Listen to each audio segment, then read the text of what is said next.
So it's true you're marrying a widower with 3 kids? Yes. Beat it already, you hens! Can't a man get any peace and quiet around here? Up yours! Buzzards! Why are you picking on them? Oh, Oh, what? What do you want? what's the rope for? Get lost, sister. Get lost. I don't have any money, not a copper coin, and if I did, buy a glass of water before I'd buy you. What's the rope for? Please don't. What's it to you? Get lost. It's raining. Don't think about coming under this tree. No. Forget it, sister. Me and you aren't making any deals. You're way too ugly for me anyway. Bandy legs. That's not true. Don't show me! Alright already! You can come under the tree. Out of the rain. Why do you want to do that? Will you leave me alone if I tell you? Do you know what a pilot is? Yes, I've seen pilots drinking in the tea houses. You have not. You've seen dumbass windbags with leather helmets, boys with tin ears for machines and no feeling for their engines. You tell them that you're going to let your plane fall from a height of 2,000 feet and then flicker back up with the jolt of a joystick, and they'll tell you that it's not in the contract. Personally, I think that if you can't land a plane as easily as settling your ass on a bar stool, then you're not a pilot. You're a jerk.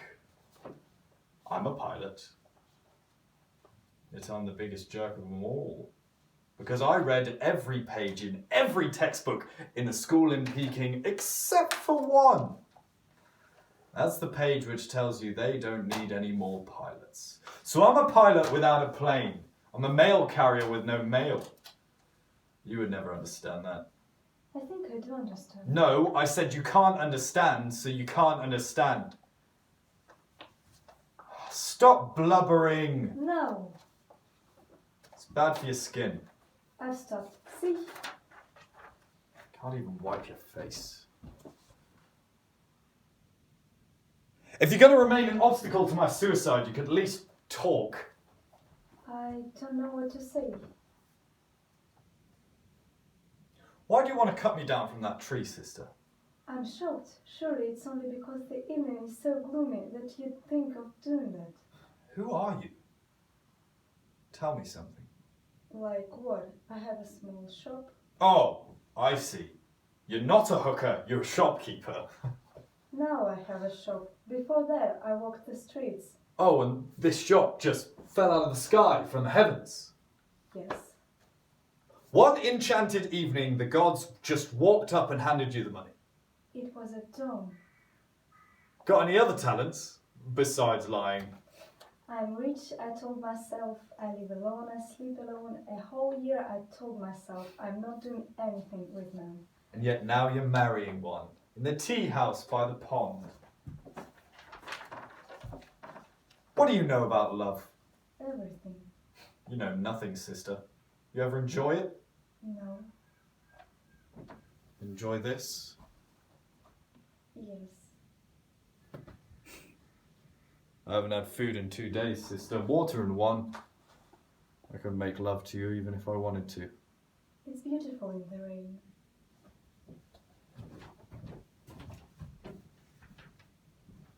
There's a problem, Mum. She innocently drops the bombshell on me that she's not going to sell the shop. How did you handle it? You can't marry her then.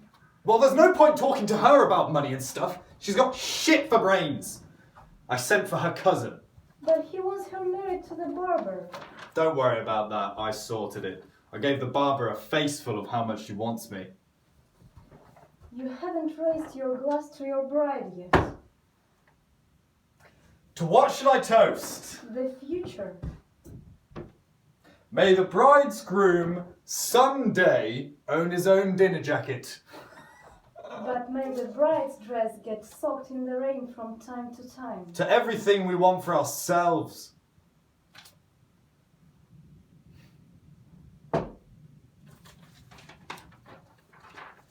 Before I marry you, there's a test you must pass. Otherwise, who knows what kind of woman I'm getting? That's been bothering me. Can you brew a strong cup of tea from only one tea leaf? No. No tea for me then. Can you sleep on a bale of straw as small as the book the priest is holding? The two us together? Alone. Then no. I can't believe I'm marrying her. Who's your mother waiting for, son? That's a surprise. Listen, just give it 15 more minutes, and if he doesn't arrive by then I promise we'll start without him. You've all probably heard that my son will be starting work as a pilot for the post office. I'm so proud of him. In Pekin, right? Yes, Pekin. Son, you should have told your mother that we'd given up on Pekin. Let your cousin tell her. If he sees it the way I do, between you and me, I see him seeing differently. Son! God, I hate Szechuan! What is this city? You want to know when I squint what I see as these people? Fucking horses! I hope you can all bite each other to death in your little fucking horse town. I want out of here. But I promised the old couple their money back. Forget it! Forget it, sister! In a hurry! I'm supposed to stand on the street selling cheap cigarettes to cement workers.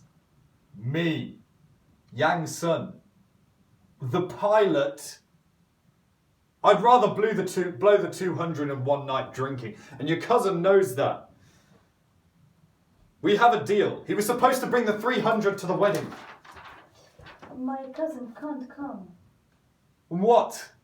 Miss the wedding of the year? Where I am, he can't be. Ooh, a mystery.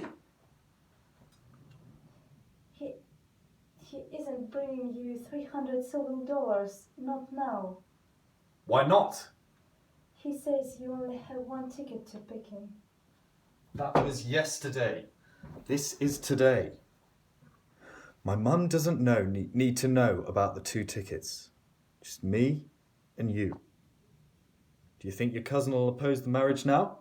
No, it's a very good job, and I can't keep the shop. I sold my mum's furniture so I could get the ticket. Please stop talking. Don't show me the tickets again. I'm so afraid I'll go away with you. Son, I can't give you the $300 silver. If I do, what will happen to the old people? And what'll happen to me? Drink!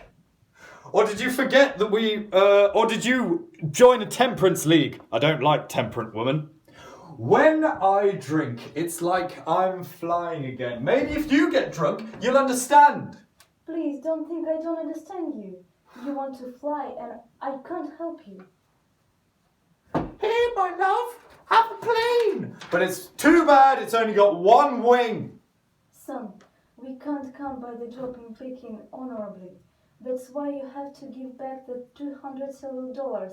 Give them to me now, son. Give them to me now, son. Are you my wife or not? If you are, then you're betraying me. You realise that, right? Ladies and gentlemen, this jug is our clock. We're poor people. We can't afford more wine.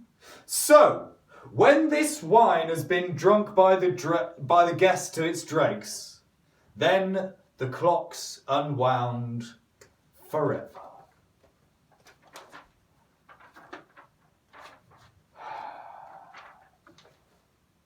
It's over, Mum. Ladies and gentlemen, the priest's gone. The wine's gone. I can't hold you any longer. Should I go too, son? No, don't go. Let me. Ladies and gentlemen, what happened to the table talk? Aren't we having fun? The wedding's delayed because the bride doesn't know what love is. But in its stead, I, the bridegroom, will sing you a little song.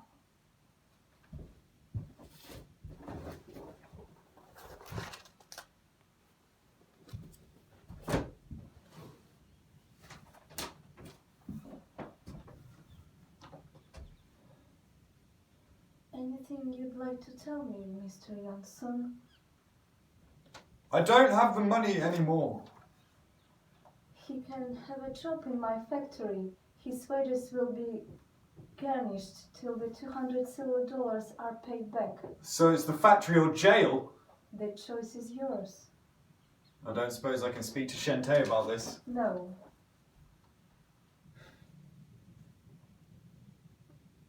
When do I start?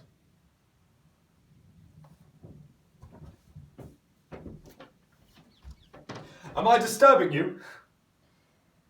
Until tomorrow, Mr. Shin. Gloves? How did she get her hands on gloves? Is she blackmailing you or something?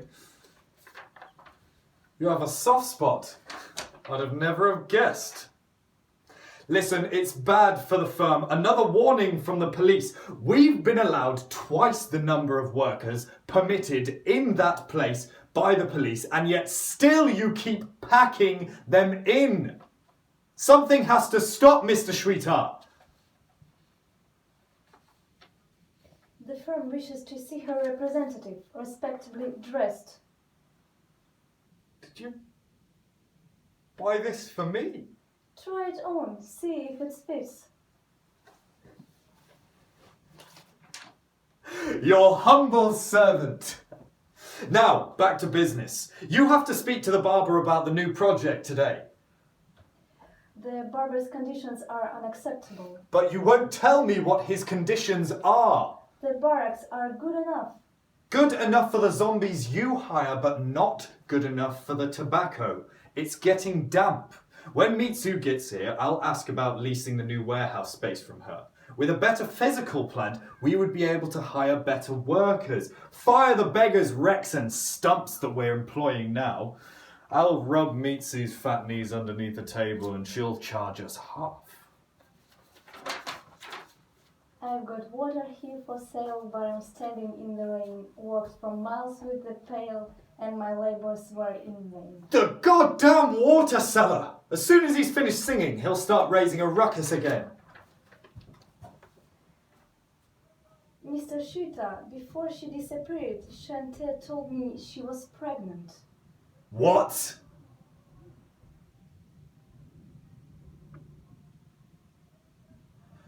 She's pregnant. Oh God, I can't stand this. I've been robbed. She must have told her cousin and the son of a bitch told her to leave. Pack up and get out of here before the son's father finds out. It's unnatural. It's unhuman. I have a son. A new young son enters this age. And what do I get for it? I get a hat! Housewrecker! Burglar! Kidnapper! What's that? I hear crying.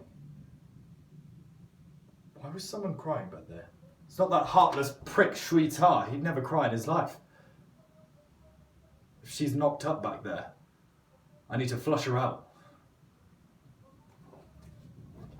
You're listening for something? The mail plane. That's not funny. I remember you wanted to fly. Lose interest? If you're asking if I'm satisfied with my position in the firm, then the answer's yes. The firm's got a firm place in my heart now. After all, it is the firm of my former fiancée, if she's absentee, if in fact she is absentee. Was it to you? Mr. Shweetar, I feel that if I'm ever going to hold the woman of my dreams in my arms again, I need to speak to the water cellar.